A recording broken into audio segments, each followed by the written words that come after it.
Hi, this is Scott Garibay, and today we are going to talk about Dungeons and Dragons, and we're gonna talk about Dungeons and Dragons 5th edition, and we're going to talk about the number of billionaires in the world and why that number gives Dungeons and Dragons a level of safety. All right, so let me tell you how many billionaires there are in the world. There are 365 billionaires in the world. Okay. And this has to do with how safe Dungeons and Dragons is from its level of existence. Okay, all right, and yeah, so let's get into this. So let's talk about that number. What does that number mean, right? So first of all, I'll tell you what the source was. So Russell Brand. Russell Brand is a really brilliant guy. I disagree with him on almost everything. I think he's going down a very bad path as far as religiously. He's one of these people who's religious, who's spiritual but not religious. Like, I want all the benefits of worshiping a god, but I don't want to be bound to a single god, and I don't want to have to, like, follow a sacred text. But I don't like the idea of thinking that I'm alone in the world and that all is nothingness, right? So I definitely understand where he's coming from, and I think he's getting, he's a rich guy, and he deserves to be rich. He's a brilliant stand-up comedian, and he did some movies, right? And I think he put a little aside, and he's figured out how to sell himself as a philosopher king these days. Really, really brilliant guy. I love his content. Disagree with almost everything he says, but he cited a source and said we got 365 billionaires in the world. Now, Russell Brand really dislikes wealthy people. I don't dislike wealthy people. I think people are people, right? So I don't think that billionaires are any more evil or seeking harm for humanity than poor people. I think you can find dangerous people who are poor and rich, right? So I think billionaires are billionaires, and I don't really dislike them. Russell Brand very much dislikes billionaires and really feels that billionaires are destroying the society. I don't think that's the case at all. In fact, I think a lot of billionaires are incredibly helpful to society, right? So because they hire a lot of people and give a financial structure, right? And they spend their money.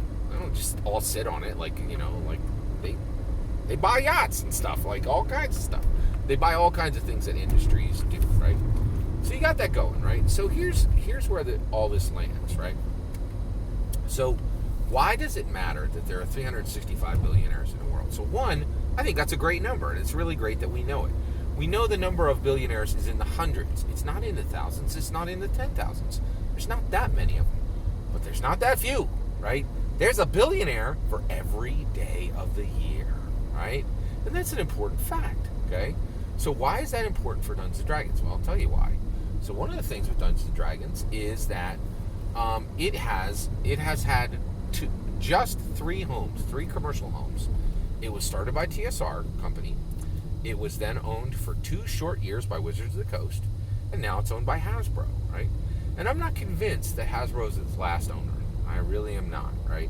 I think that I'm convinced that Hasbro doesn't understand what Dungeons and Dragons is fundamentally. I think they're happy to have it in their array of products right now. And get this, I think we have a solid 5 years where there's no worries and Dungeons and Dragons will remain at Hasbro. Why is that? The 2023 Dungeons and Dragons movie is a big deal, okay? Now, we already know that the movie theater industry is dying. So there's no possibility that the movie will come out in 2023 and it will make $2 billion or $3 billion, right? It's unlikely it is, as it stands right now, it's unlikely there will ever be another $1 billion film. The film, because the 2020 debacle, right? We have to wear masks on our face debacle, the 2020 mask debacle, right, has made a world where essentially the movie industry was abandoned by America and nothing was done to help them. Thousands of them have closed, and people have just gotten out of the habit of going, right? So why would Hasbro make sure that they see through the movie? It is a real movie. It is an American blockbuster, and it is one of the last, right? And there are some things that could happen with the American blockbuster that could change the game on how people watch movies. movies, right? So one of the things that could happen is right here on my own channel, one of my commenters said, what if they showed movies at Walmart, right? And I was like, that's really fascinating. Well, why would you care if they showed movies at Walmart? Well, what if they were free, right? And that, and they're like, oh, your husband goes shopping and you go watch a movie, right? Like for in the 2 hours that they shop. Now that's kind of long. I don't know. People shop for 2 hours, right? But here's the kicker. What about patrons, right? Movies are this amazing, awesome, wonderful thing, right? And one of the things and there's a lot of companies, right? Like Fang, Facebook, Apple, Amazon, Netflix, Google, right? There's a lot more out there, right? That have billions of dollars, billions, right? And frankly, you don't even have any good way to spend it anymore. The 2020 mass debacle is now stretching into the 2021 mass debacle, where we're going into the masked years. It's horrific, right? So Americans are like, oh, movies are gone. But what if you could go to the movies for free? That could change the game. Now, how would you do this? How would people go to the movies for free? Well, what if it was sponsored, right? So you go in, every chair's got, Sunoco or, Sunoco brands this film.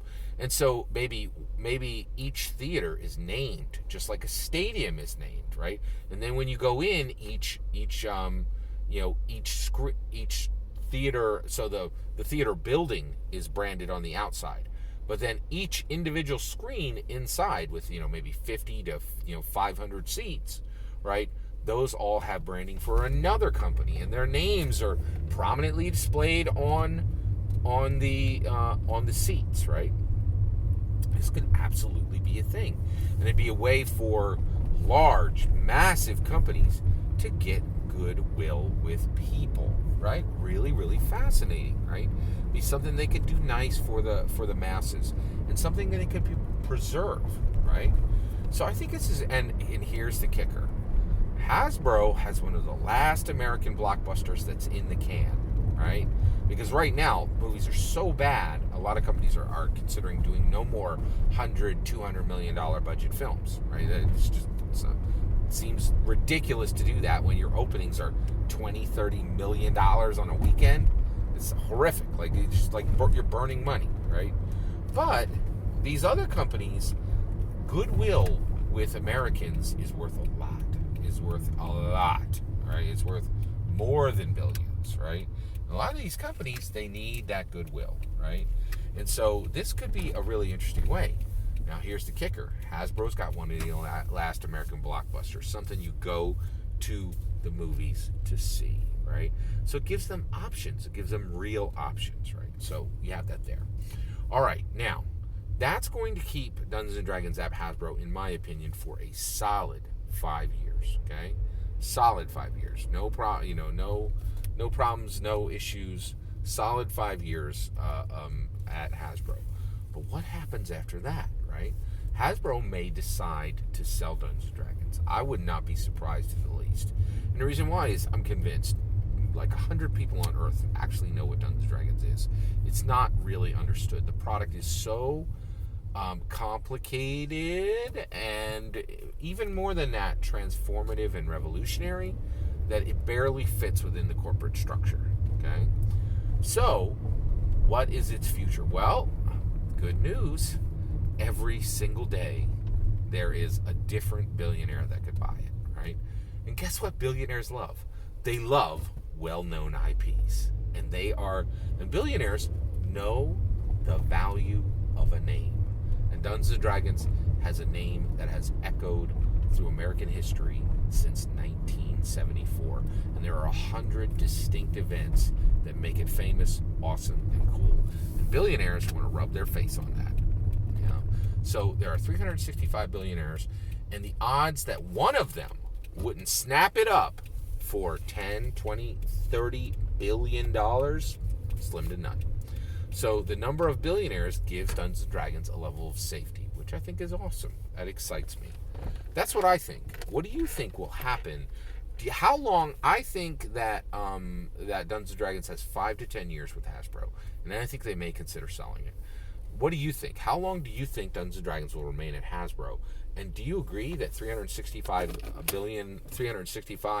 billionaires is enough to guarantee a sale for Dungeons and Dragons?